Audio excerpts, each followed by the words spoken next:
O vídeo já vai começar, mas antes, não se esqueça de se inscrever e ativar as notificações.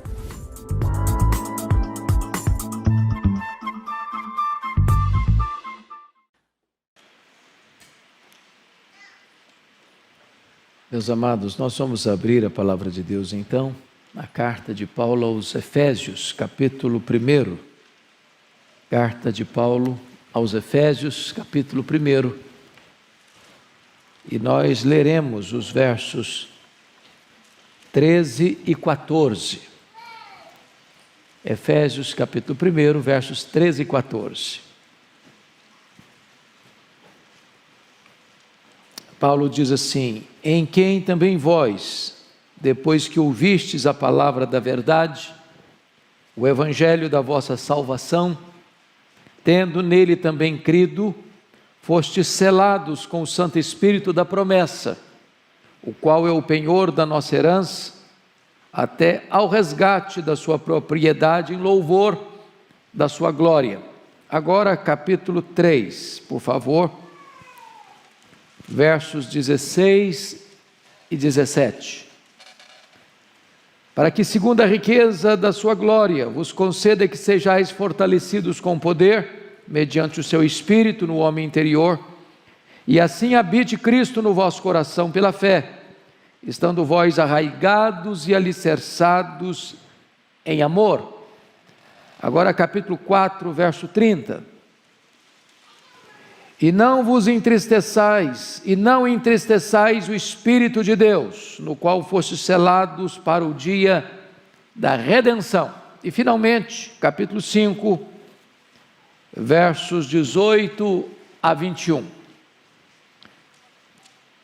E não vos embriagueis com vinho, no qual há dissolução, mas enchei-vos do Espírito, falando entre vós com salmos, entoando e louvando de coração ao Senhor, com hinos e cânticos espirituais, dando sempre graças por tudo a nosso Deus e Pai, em nome de nosso Senhor Jesus Cristo, sujeitando-vos uns aos outros no temor de Cristo.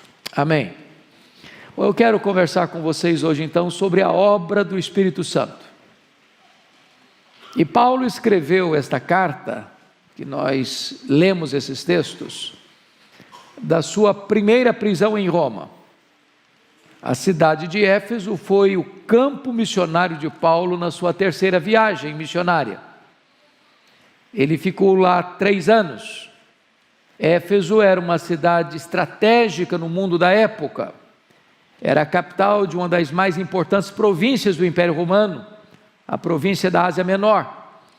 Era uma cidade na época com mais de 300 mil habitantes, mundialmente conhecida na época porque lá era a sede do templo da deusa Diana, a grande deusa dos Efésios, um templo que era uma das 7 maravilhas do mundo antigo, 4 vezes maior do que o Partenon de Atenas, uma cidade fortemente idólatra, uma cidade fortemente marcada pelo ocultismo, e Paulo, ali ficando 3 anos, experimenta um poderoso avivamento.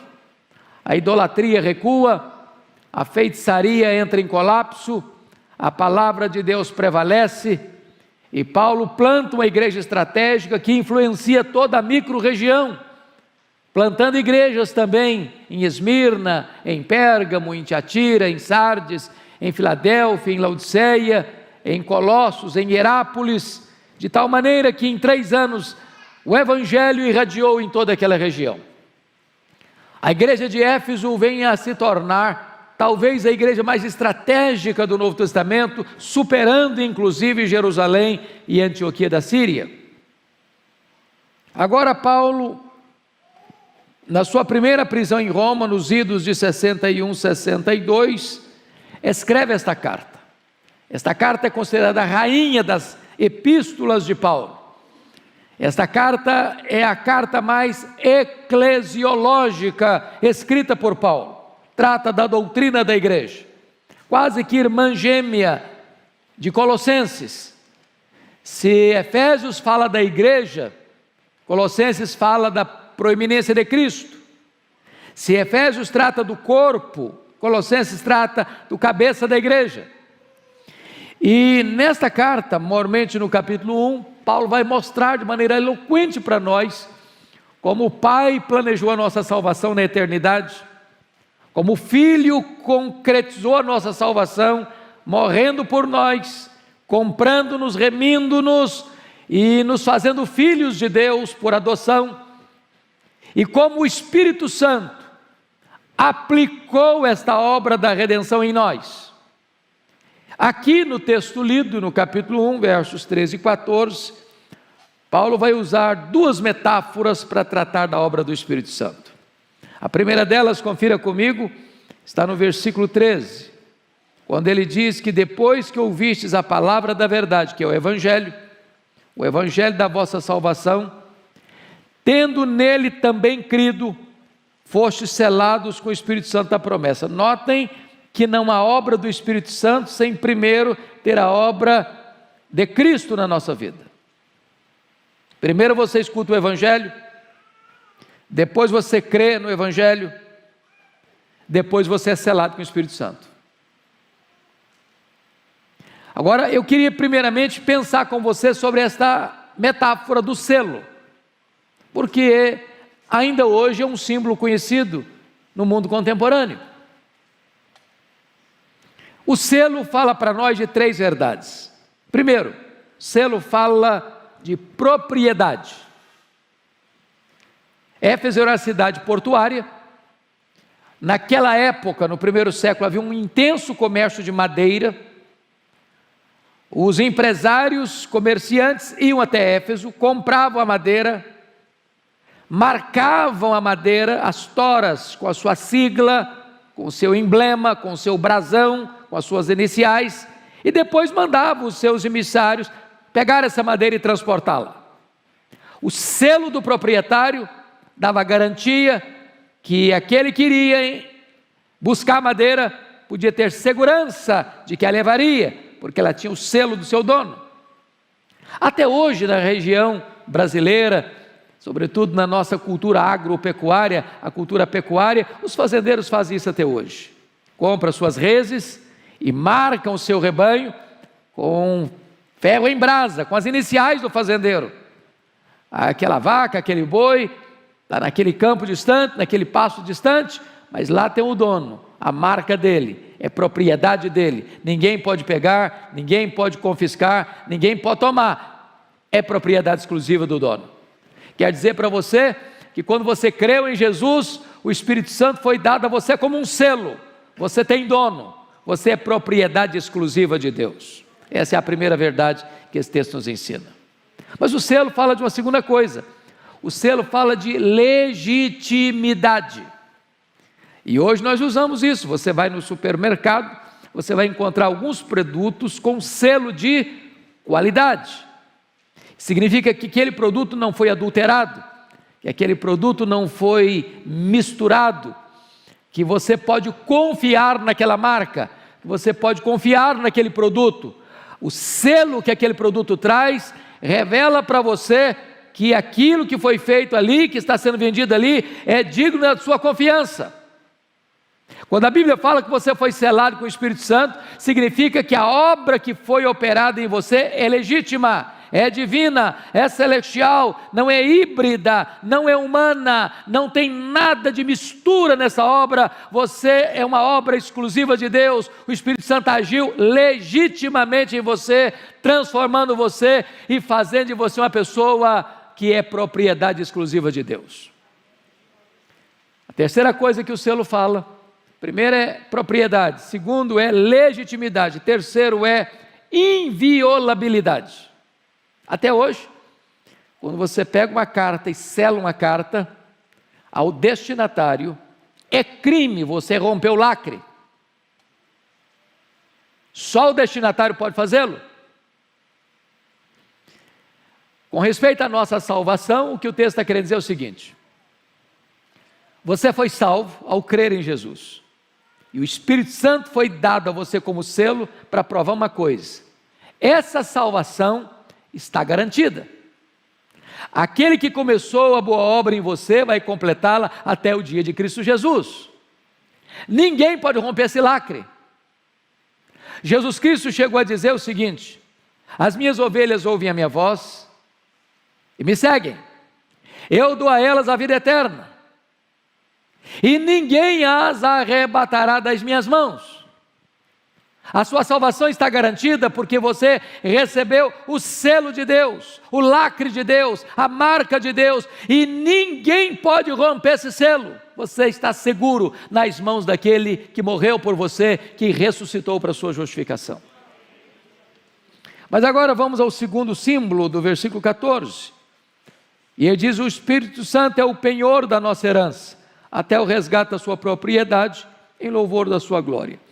Essa metáfora do penhor tinha dois significados. Primeiro, um significado comercial.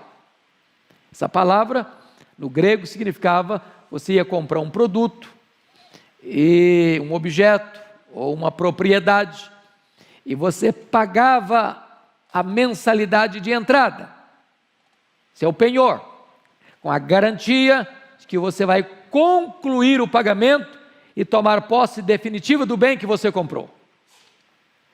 Eu quero dizer a você que hoje você e eu estamos salvos, que nós estamos sendo salvos, que nós já fomos salvos, que nós estamos sendo salvos e que nós seremos salvos. Com respeito à justificação, nós já estamos salvos. Salvos da condenação do pecado.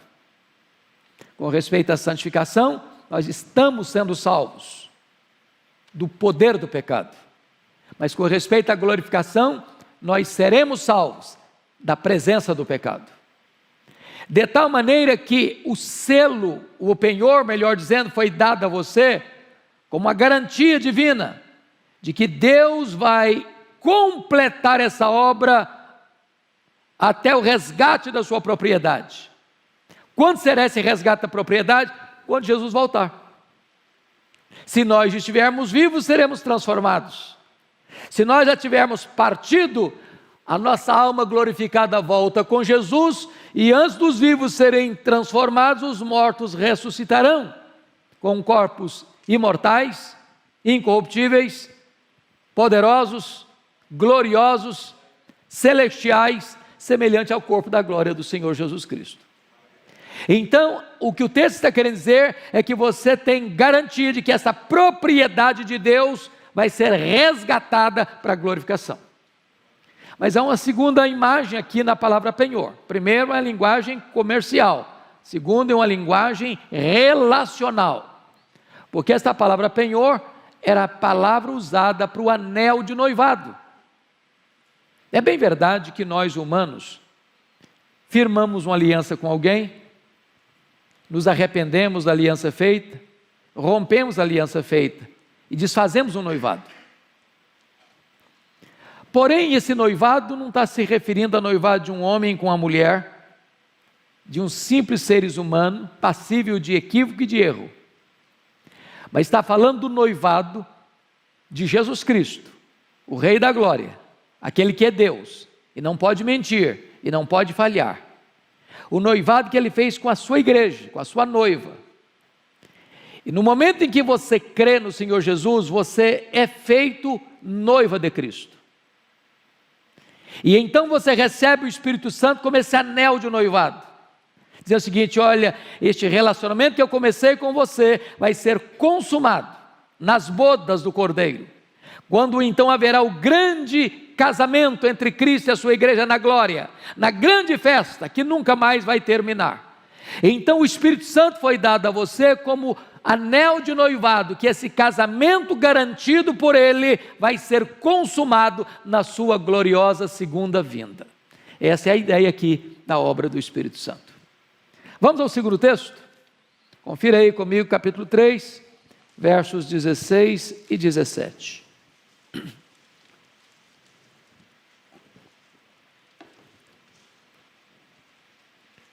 Ele diz assim: para que segundo a riqueza da sua glória, vos conceda que sejais fortalecidos com poder, mediante o seu Espírito no homem interior, e assim habite Cristo no vosso coração pela fé.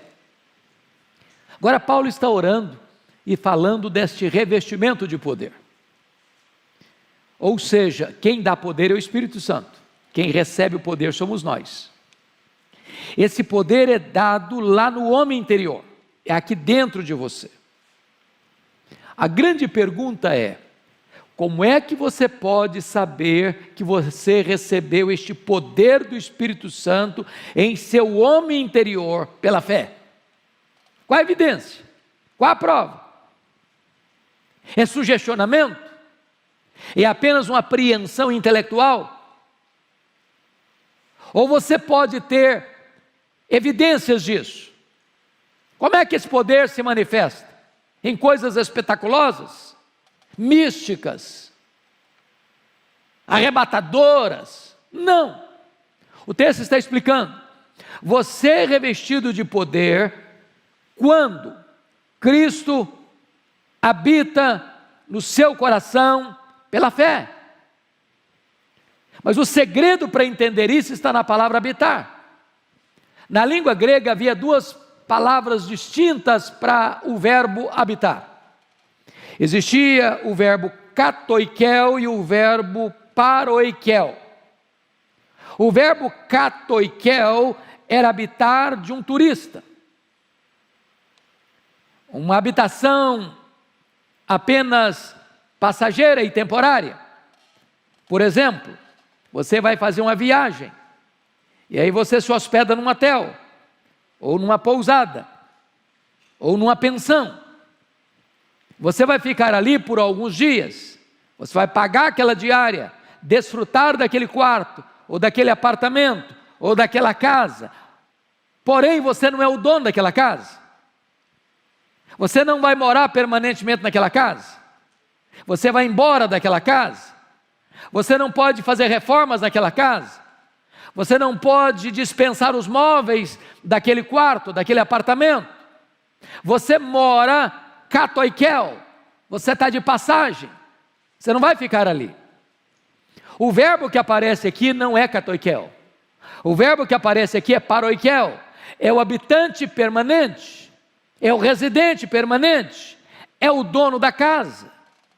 E quando você é o dono da casa, você pode fazer reformas na casa, você pode mudar a logística da casa, você pode mudar os móveis da casa, você pode fazer como Neemias, jogar os móveis de Tobias para fora da casa. Você tem todas as chaves da casa, você é o senhor da casa.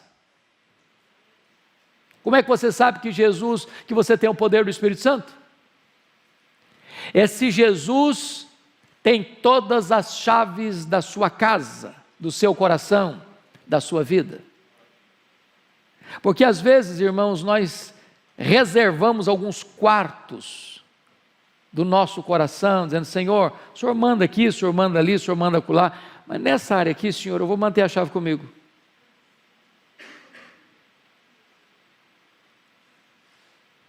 Está claro isso? Se botar legenda.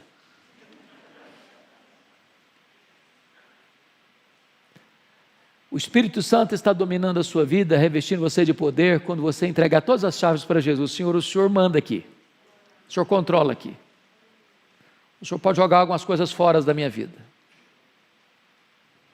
É isso que é ser revestido de poder. O ministério do Espírito Santo é um ministério de holofote.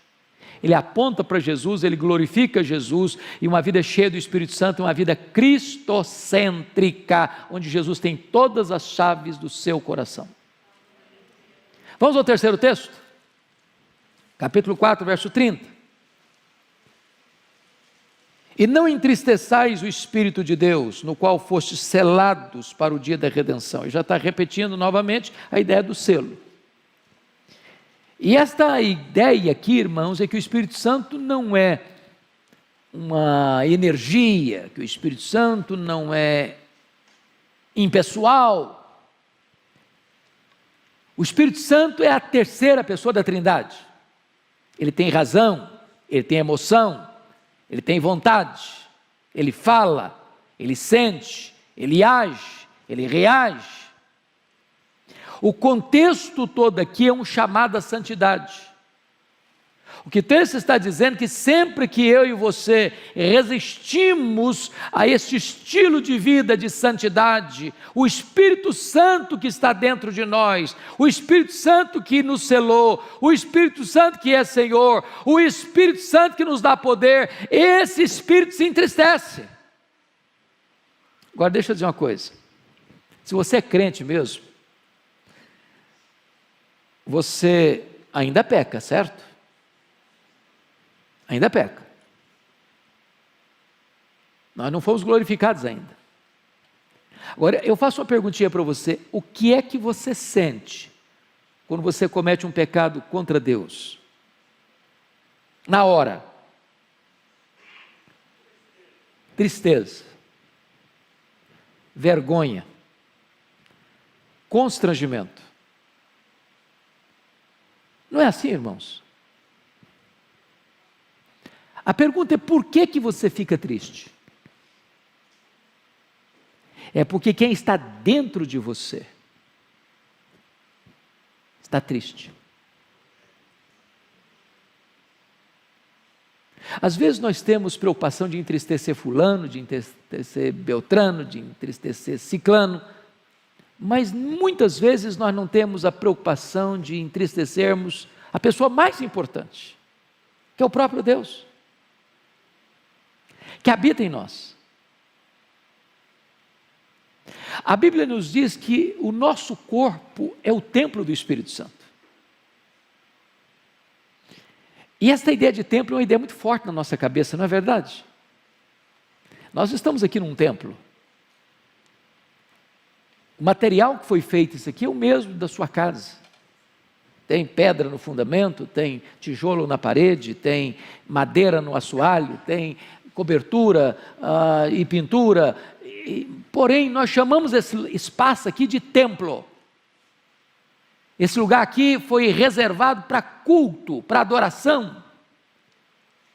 Se uma pessoa procurar o pastor Arival amanhã e falar: olha, eu pago 100 mil reais para a gente fazer um show aqui dentro, ele não vai aceitar. Por que ele não vai aceitar? Porque este local foi consagrado para uma finalidade específica, para o culto a Deus. Isso aqui não é lugar de show, isso aqui não é lugar de jogo, isso aqui não é lugar de balada, isso aqui não é lugar de diversão, isso aqui foi consagrado para um culto a Deus. Agora, o seu corpo, o meu corpo, é mais templo do Espírito Santo que isso aqui é templo.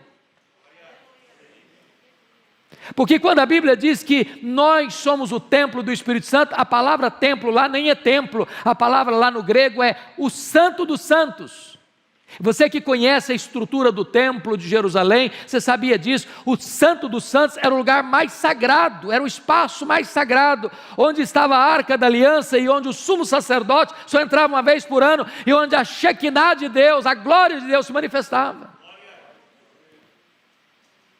É necessário nós entendermos essa verdade, irmãos, para que nós entendamos a responsabilidade que nós temos com o nosso corpo. Porque o Espírito Santo habita em nós. E toda vez que nós desobedecemos a sua orientação, todas as vezes que nós deixamos de ouvir a voz do Espírito e andar de acordo com o Espírito, e viver no Espírito, e andar no Espírito, e honrar o Espírito, e obedecer o Espírito, ele fica triste. E quando ele fica triste, nós também ficamos. Vamos ao último texto. Capítulo 5, por favor, versos 18 a 21. Paulo diz assim: não vos embriagueis com vinho no qual há dissolução, mas enchei-vos do Espírito. Eu quero chamar a sua atenção para algumas coisas aqui. Primeiro, Paulo tem aqui duas ordens. Uma ordem negativa e uma ordem positiva. A ordem negativa é: não vos embriagueis com vinho. A ordem positiva é: enchei-vos do Espírito. Via de regra, irmãos, nós só consideramos pecado a primeira ordem, a ordem negativa. Se você encontrar um irmão na fé bêbado, caído, se embriagando, você vai ficar preocupado. Você vai dizer, esse irmão precisa ser ajudado, socorrido, ele não está bem, ele está na contramão da vida cristã. É um pecado. Mas quantos de nós têm a mesma percepção que não ser cheio do Espírito Santo também é um pecado? Se a ordem negativa é para não se embriagar, a ordem positiva é para ser cheio do Espírito Santo. Certa feita alguém procurou o Dr. Billy Graham e disse, Dr. Billy Graham, nós estamos com um problema na nossa igreja. Eu falei, que foi? Nós temos um diácono que está com um problema de embriaguez. Ele diz, é um problema. E deixa eu fazer outra pergunta, e os demais diáconos estão cheios do Espírito Santo?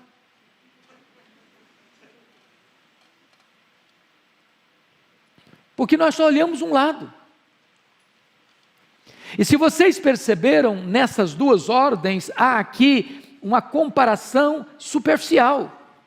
Qual a comparação superficial? É que tanto uma pessoa embriagada, quanto uma pessoa cheia do Espírito Santo, está sob o controle ou de algo ou de alguém. Uma pessoa embriagada está sob o controle do álcool, uma pessoa cheia do Espírito Santo está sob o controle do Espírito Santo. A questão do álcool pode produzir reações diferentes em pessoas diferentes.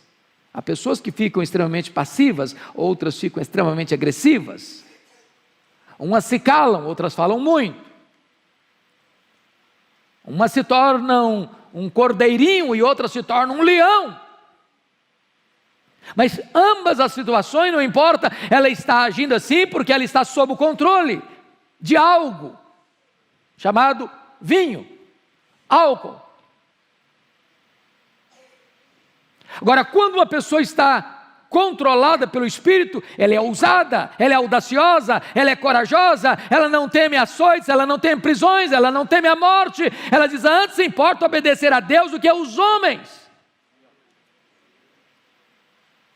Mas há um contraste profundo nesse texto. Qual o contraste profundo?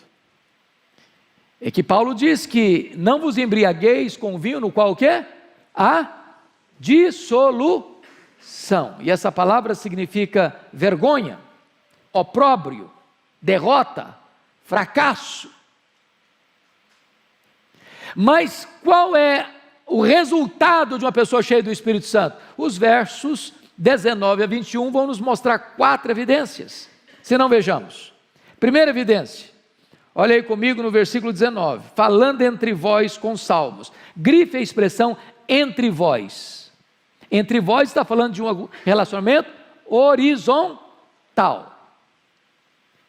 E significa que quando você está cheio do Espírito Santo, você tem comunhão com seus irmãos. Um crente encrenqueiro, um crente que onde chega tem confusão, um crente que vive criando problemas, ele está mostrando uma coisa, ele não tem plenitude do Espírito Santo. Aquele que fala mal dos outros, está evidenciando que não tem plenitude do Espírito Santo. Primeiro resultado da plenitude do Espírito Santo é que você tem um relacionamento saudável com o seu irmão.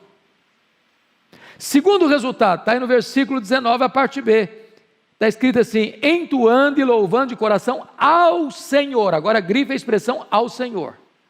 Se o primeiro resultado é comunhão, o segundo resultado é adoração a Deus.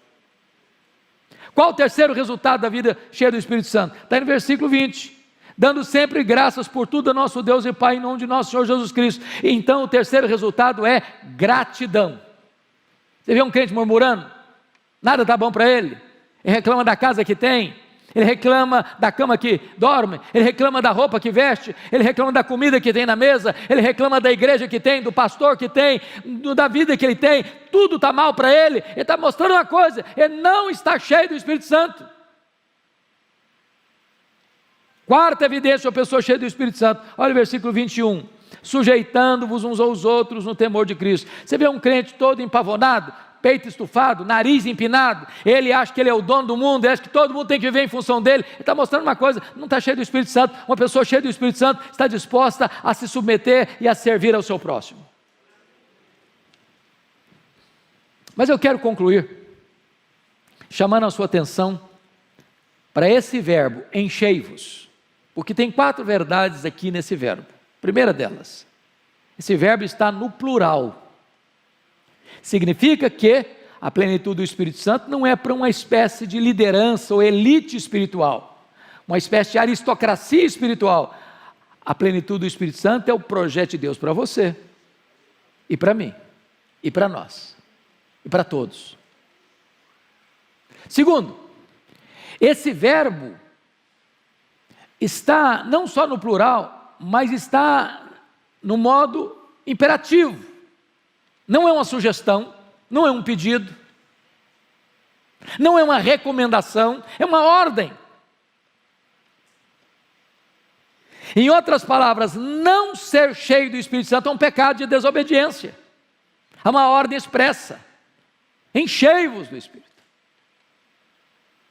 Terceiro, esse verbo está num estado no grego que nós chamamos de presente contínuo. O que significa que você foi cheio ontem, deve ser cheio hoje, deve ser cheio amanhã, e deve ser cheio na semana que vem, e deve ser cheio no mês que vem, ou seja, a plenitude de ontem não serve mais para hoje. Todo dia é dia de você ser cheio do Espírito Santo. As vitórias do passado não são garantias de vitória no presente. Deixa eu ilustrar e explicar isso melhor. Vamos pegar, por exemplo, João capítulo 2. Lá tem um verbo, é o mesmo verbo, mas não está no presente contínuo. Lá no casamento de Caná da Galileia, Jesus disse para os serventes assim: enchei d'água as talhas. Tinham 6 talhas de pedra, medindo 100 litros cada uma. Quando Jesus diz enchei d'água as talhas, Ele está mandando os serventes fazer aquilo uma única vez. Ele não está dizendo, olha, enche as talhas agora, amanhã enche de novo, semana que vem enche de novo, mês que vem enche de novo. Não, enche agora e acabou. O verbo não está no presente contínuo. Aqui não, aqui está no presente contínuo. Enchei-vos do Espírito Santo hoje, enchei-vos do Espírito Santo amanhã, enchei-vos do Espírito Santo semana que vem, enchei-vos do Espírito Santo mês que vem, enchei-vos do Espírito Santo a vida toda, enchei-vos do Espírito Santo. Mas finalmente, 4º lugar, esse verbo está naquilo que nós chamamos de voz passiva. Em outras palavras, você não é o agente desta plenitude, você é o receptáculo desta plenitude. Você não produz essa plenitude. Eu não tenho competência de dizer, seja cheio do Espírito Santo. Eu não tenho essa competência. Se um pregador fizer isso com você, não acredite nele. Eu não tenho essa competência. Quem enche você do Espírito é o próprio Deus. Cabe você e a mim sermos vasos limpos, vazios, preparados para recebermos esta plenitude. Então vou ilustrar.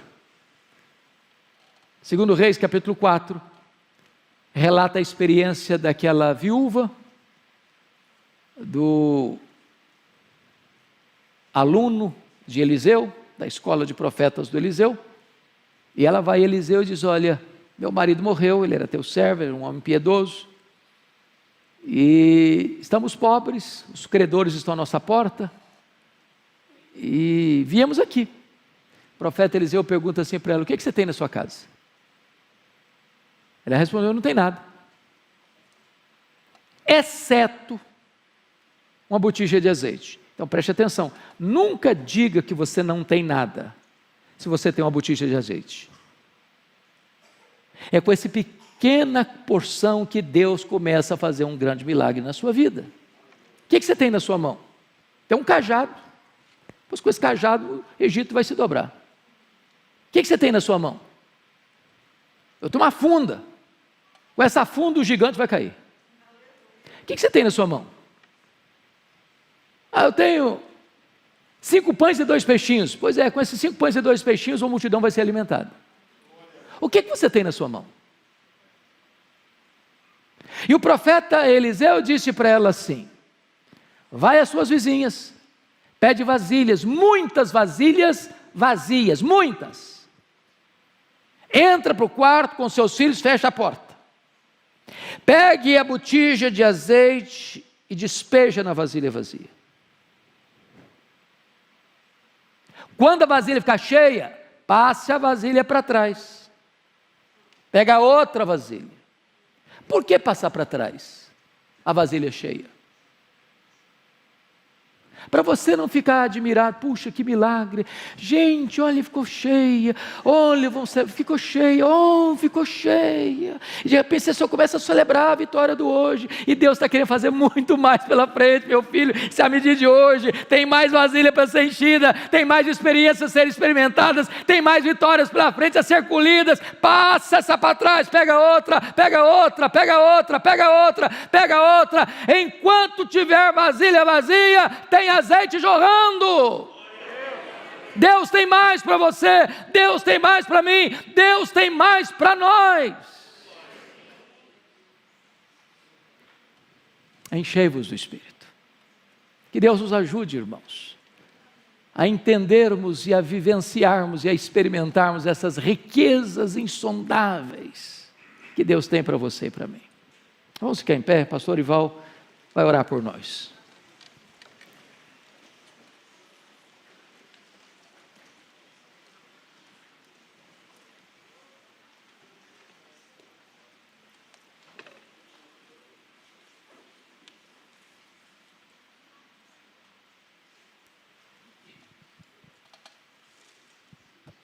Senhor Deus, nós nos colocamos diante de Ti